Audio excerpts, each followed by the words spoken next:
want to fight, then surrender. I swear no harm will come to you. That's very nice of you, but they gave me a home here. So I should probably put up at least some kind of fight.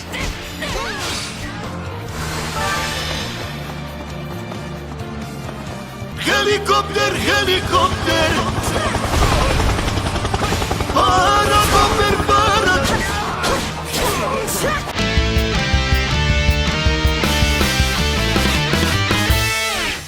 Hello nerds, and welcome to Fire Emblem Warriors 3 Hopes, was it?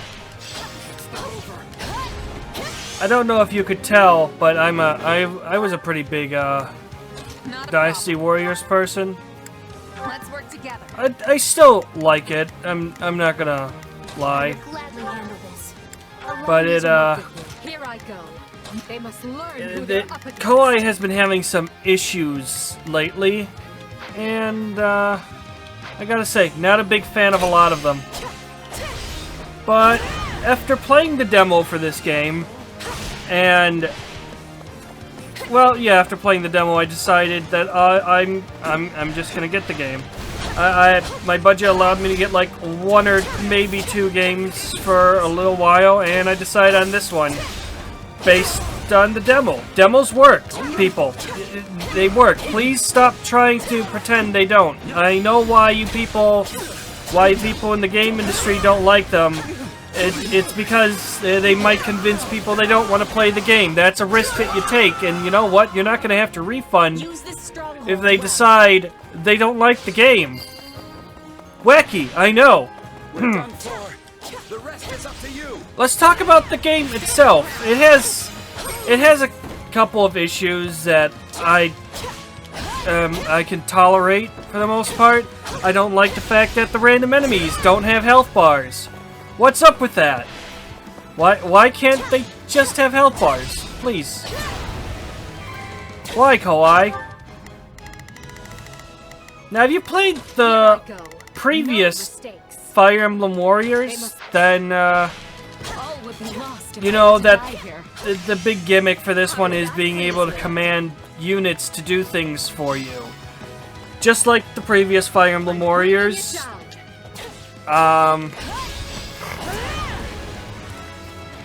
You have units that you control up to 4 characters. Depending on the battle, you might have less.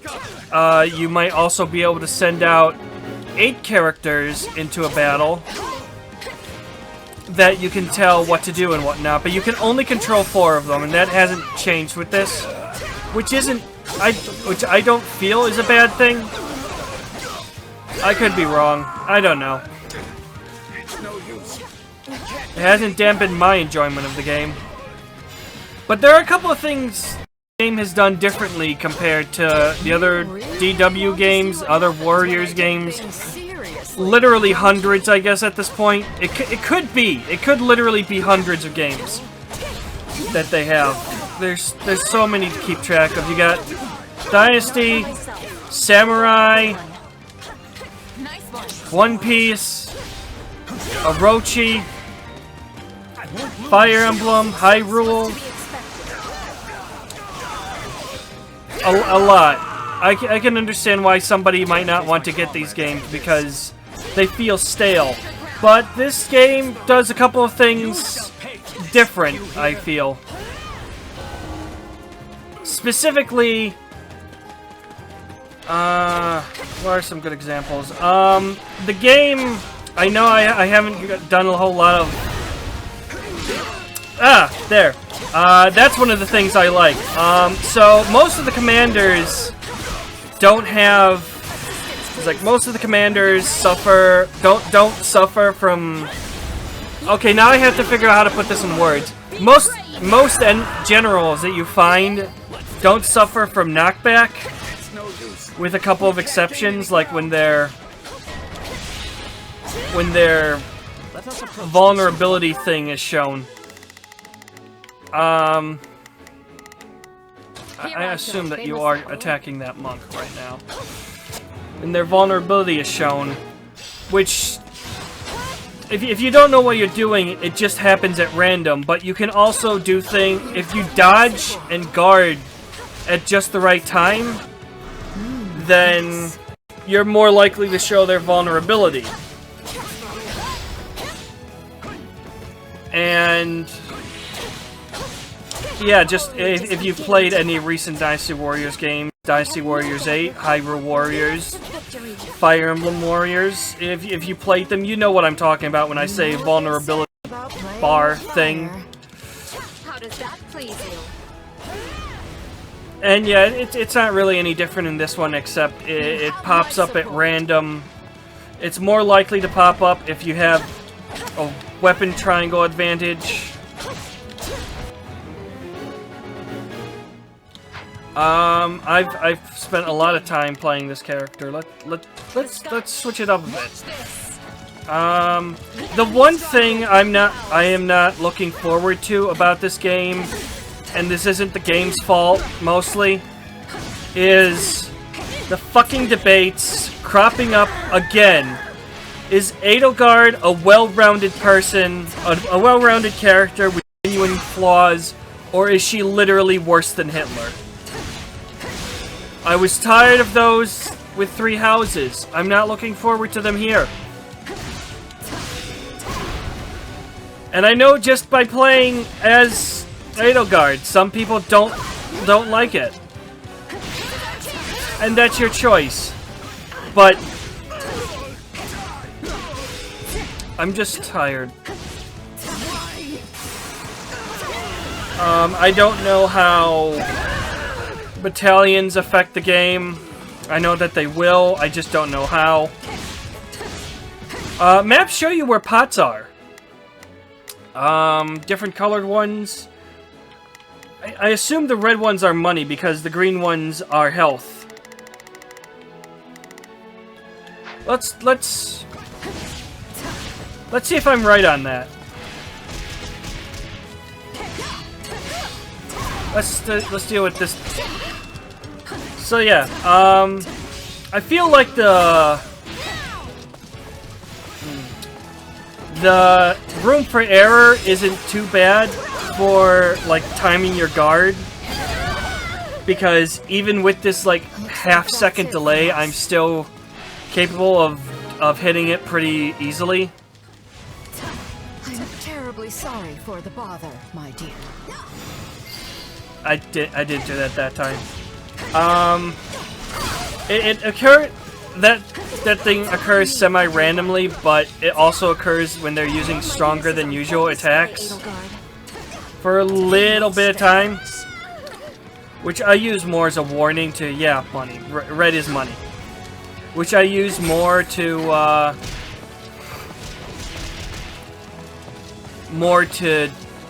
block the attack. For some reason, I find perfect dodging is harder than perfect blocking. I don't know why. Each class has a unique ability. Like, for example, Armored Knight. The Armored Knight class,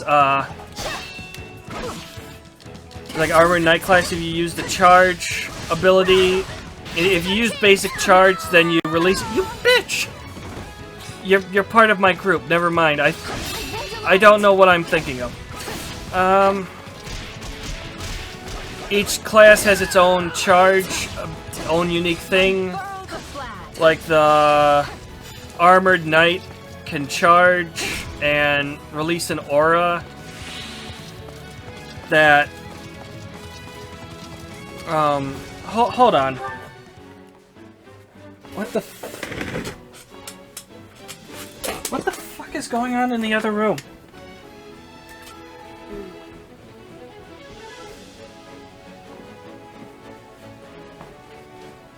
Why is Dad playing with the light bulb? What the He's not even here! He's not even here. We have special light bulbs. We can change stuff on them with our phones. It's nice. But his room is red now. I don't know why his room is red. I don't know why he picked red. It hurts to look at anything in there. I was gonna use the last level for the demo, but apparently, those are the 3 levels before the last level for the chapter.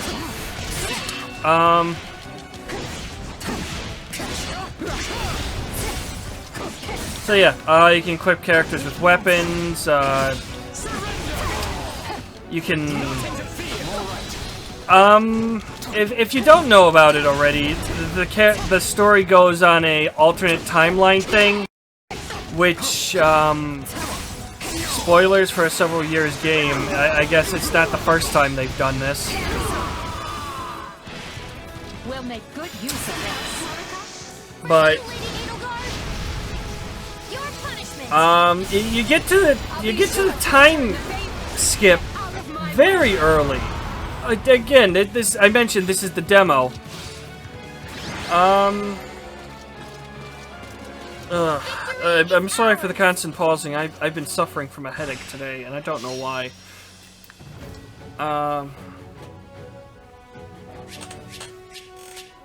Ass!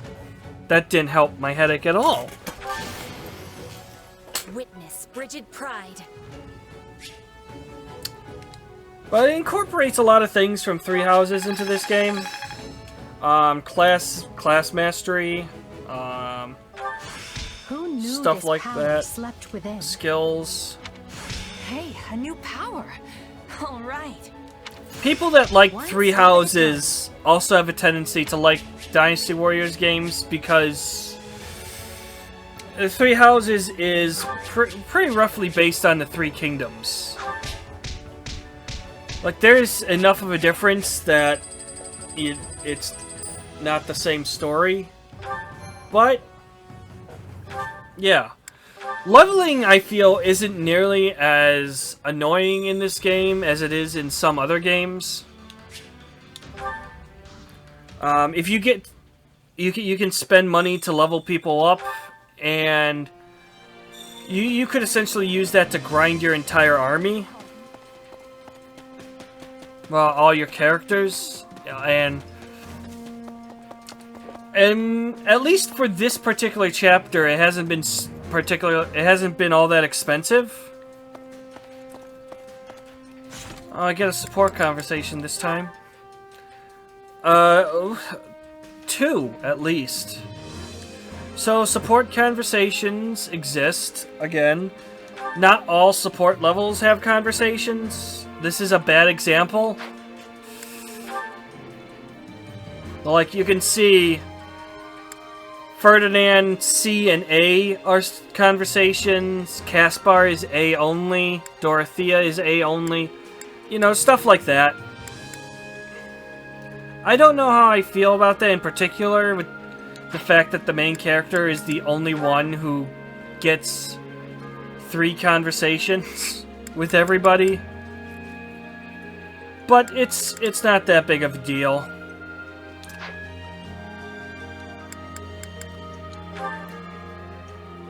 Kind of an odd choice for Monica to not have one at sea with Edelgard.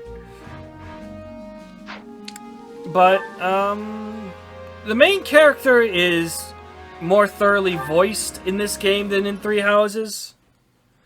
You know, I Which is don't believe I ever asked your feelings about this war. Which is nice. On the surface, it must seem as though we took Fodlan's fragile piece in our hand and shattered it into 1,000 pieces. What? Is it deep conversation time now? Where'd that come from? It's merely that we've never discussed the matter, and you are in a fairly unique position amidst this all. I thought you might be able to provide some perspective on how an outsider views the actions Adrestia has taken. None of these matter. Support conver- So, like, if you play Three Houses, you know that you can make choices in basic conversations, and they can increase support levels. They don't matter in the supports themselves in this game. I don't think they did in the previous game either. But that's still a thing. The way I see it, you just did what you had to. You talk about peace. But it's not like people weren't already getting slaughtered for dumb reasons. I mean, pick your poison. If it's not greedy bandits ransacking your town, it's tyrannical nobles raising each other's land in search of more power. My only real issue with some of the cutscenes is that they pick some really interesting angles. It's a bit weird with this outfit. So sure, people will die in the war. But the reforms it'll bring will save at least as many innocent citizens. Maybe even more. I suppose that's one way of looking at it. It's like you said, I'm in a unique position here. And then you could probably guess nothing changes past this. Meaning you would have answered differently were you not a mercenary. Yeah. If I was a farmer, for example, I'd be hounding you day and night to end the war. Sure, you say you're gonna bring this bright and beautiful future, but am I really gonna suffer for years, maybe even decades, waiting for it? Maybe that would change. I don't know. I can't go through the support conversations a second time without going through the game again. The stuff you're doing now, enlisting my farm hands, trampling my fields, destroying my crops, just doesn't make it worth the wait. At least not in the demo. The demo won't let me see anything. But you know the toll it's taking on your people, yet you choose to press on with the war anyway. So you've got to have a good reason, right? Yes, of course. You certainly don't mince words. Is it the years of mercenary work that made you this way, or have you always been like this? Yeah, I think it just kind of comes with the territory. I've been at this a long time, and lost more than my fair share of friends over the years. Not to mention all the horrible things I've done just for a fistful of gold. Is that so? I would be interested to hear more. Trust me, it's not as interesting as it sounds. Who says it has to be? Interesting or not, I'll have you tell me one of these days. If you say so. Just promise not to freak out when you realize how boring I am, okay? Do I seem like the type of person to freak out about such a thing? Perhaps don't answer that. There's also the weird poses I don't care for that have made a comeback in this game. Like the two fist pumping animation. If you've played Three Houses, I'm pretty sure you know exactly what I'm talking about when I say that. Yeah, that's back too.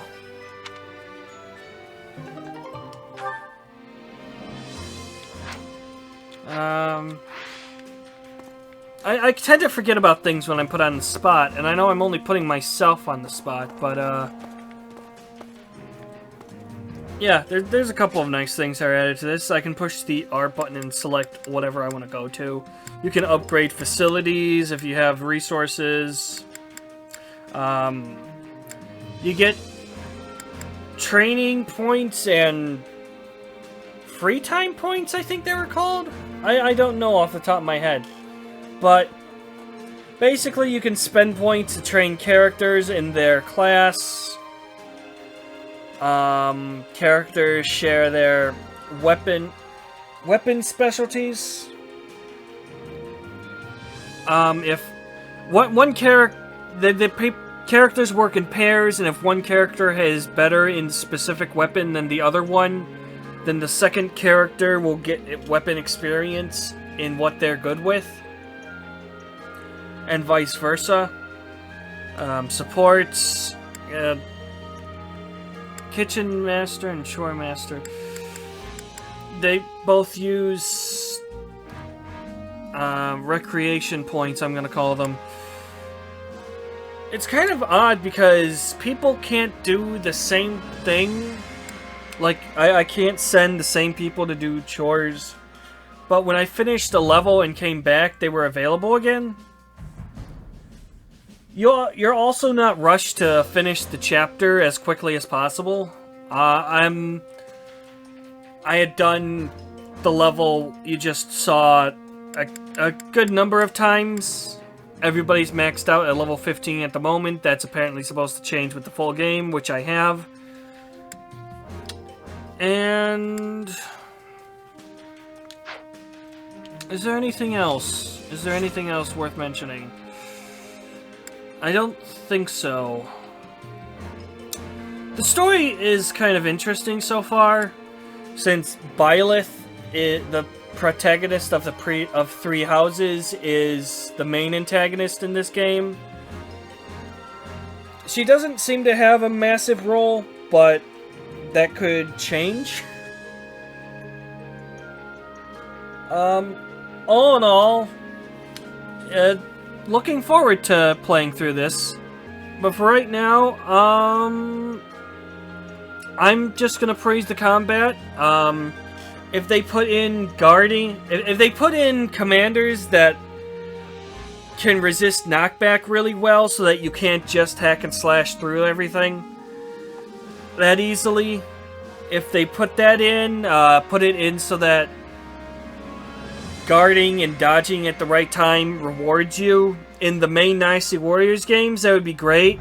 But to be honest, from what I've seen, Koei needs to be put on a fucking leash in order for them to make anything of substance. Dynasty Warriors 9 is a fucking disaster. Apparently the latest Samurai Warriors game isn't that great. So don't buy anything from Koei that's not related to a different product. Is the moral of the story, I suppose. Anywho, I think that's about all I have to say on this. Until next time, later!